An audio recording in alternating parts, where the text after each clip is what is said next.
All right. So now we hear chapter 17. So now Korach has just died, and the 250 men he took with him with them incense, they died too. Musa is not playing. So number 17. And the Lord spake with Moshe, saying, Bid Eleazar by Adhoron, the priest, to take away the censers from among the burnings, and scatter the fire hither and thither. For the incensers of these men who have been punished by the destruction of their lives are consecrated, and make of them broad plates for the covering of the altar, because they bear them before Yahweh. Therefore they are consecrated, and they shall be for a sign to the children of Israel. So he says, take those incense now, scatter the incense, just here, there, just put it somewhere. But take them incenses and now make it covering for the altar.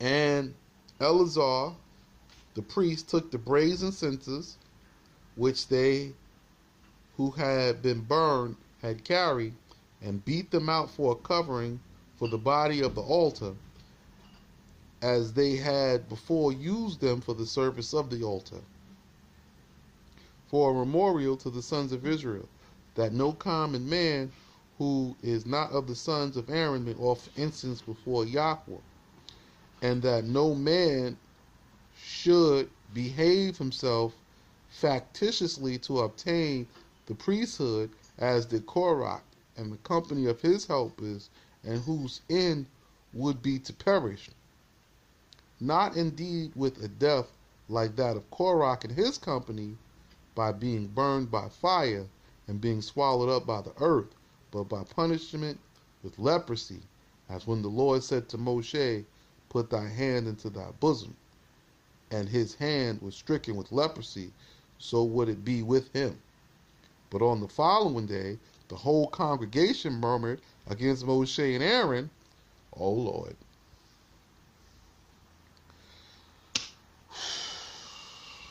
So, now the people got something to say, and they murmuring again.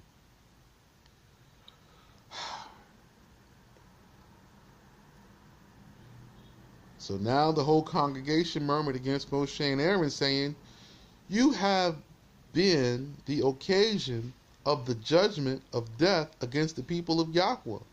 And it was, that when the congregation had been against Moshe and Aaron to kill them, they looked towards the tabernacle of ordinance, and behold, the cloud of glory of the Shekinah covered it, and the glory of Yahweh was revealed there. And Moshe and Aaron went from the congregation to the door of the tabernacle, and Yahweh spake with Moshe, saying, Separate from the midst of this congregation, and I will consume them at once.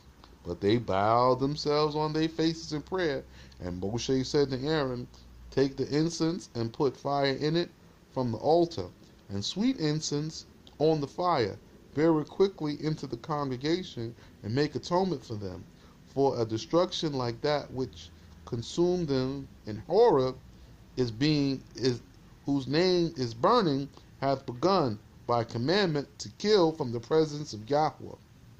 And Aaron and Moshe had said, and ran into the midst of the congregation, and behold, the destructive burning had begun to destroy the people. But he put on incense and made atonement for the people.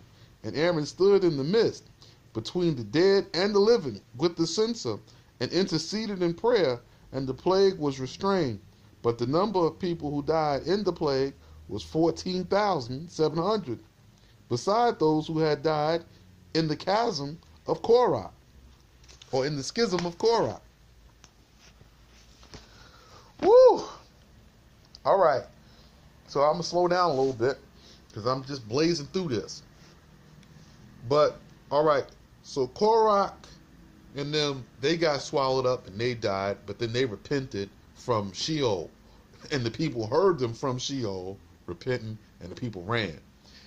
Then, while they was running, the 250 men, the fire came from the Most High's presence, and went out and killed them where they stood with their censers.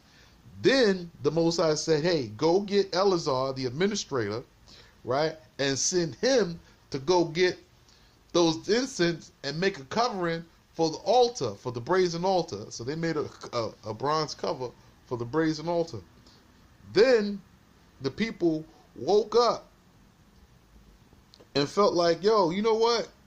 Moshe is killing the saints, man. Like, we dying out here.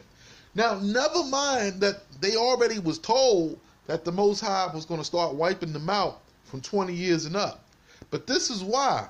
Because they only murmur and complain, and this is what they do. So the Most High said, I'm going to kill you. And the Moses told them, and now they dying.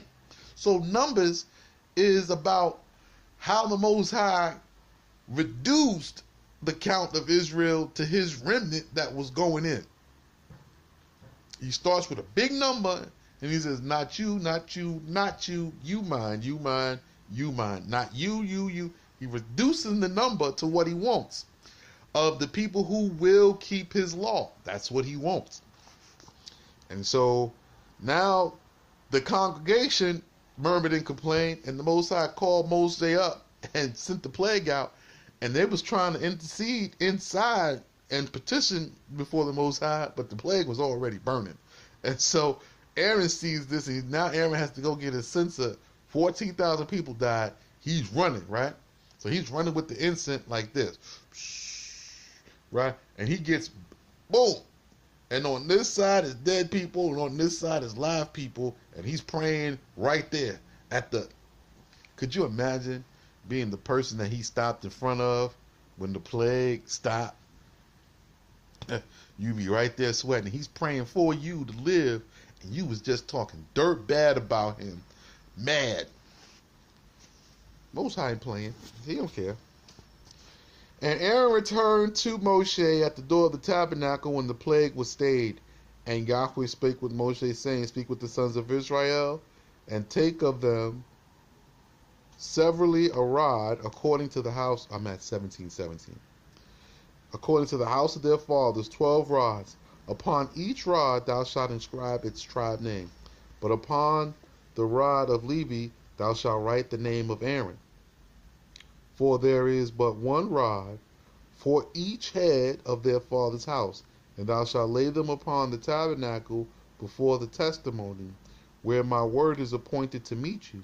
And the man whose rod germinateth shall be he whom I approve to minister before me. And I will make the murmurings of the sons of Israel with which they have murmured against you to cease from me. So, now the Most High is saying, I told you to tell them I picked Aaron. But they want this election process because they want to see what I chose. So now I have all the heads of the household bring a rod. And the rod, you're going to present it before me. You're going to put it in the tabernacle. Now, on every other rod, just bring it. All right? But on Aaron's rod, write Aaron's name on it and just say, we're going to write Aaron's name on this rod. And the rod that germinated, because we ain't going to write Levi on it. You're going to write Aaron on it because I gave it to Aaron. The whole house of Levi, I gave it to Aaron. Right? He says, write Aaron on it. And so he says, and now I'm going to put this murmuring away because everybody feels like, well, maybe I should be the high priest, or maybe I should be this, and I should be that. And ain't nobody consulting the Most High. They just in the crowd murmuring, just in the congregation just murmuring. So now, boom, he brings in the sticks, these rods. And Moshe laid the rods up before Yahweh in the tabernacle of ordinance. And it came to pass the day after, when Moshe went in to the tabernacle of testimonies, that behold, the rod of Aaron had germinated, and it had shot forth branches, blossomed with flowers, and in the night produced and ripened almonds. This thing was a stick.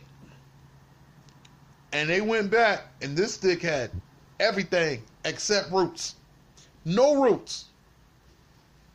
And it came to pass, and Moshe brought out all the rods before Yahweh to all the sons who recognized, and took severally all their rods. Right?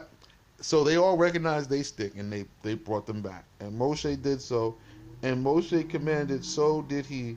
And the sons of Israel spake with Moshe, saying, Behold, some of us have been consumed with the flaming fire, and some of us have been swallowed up by the earth and have perished.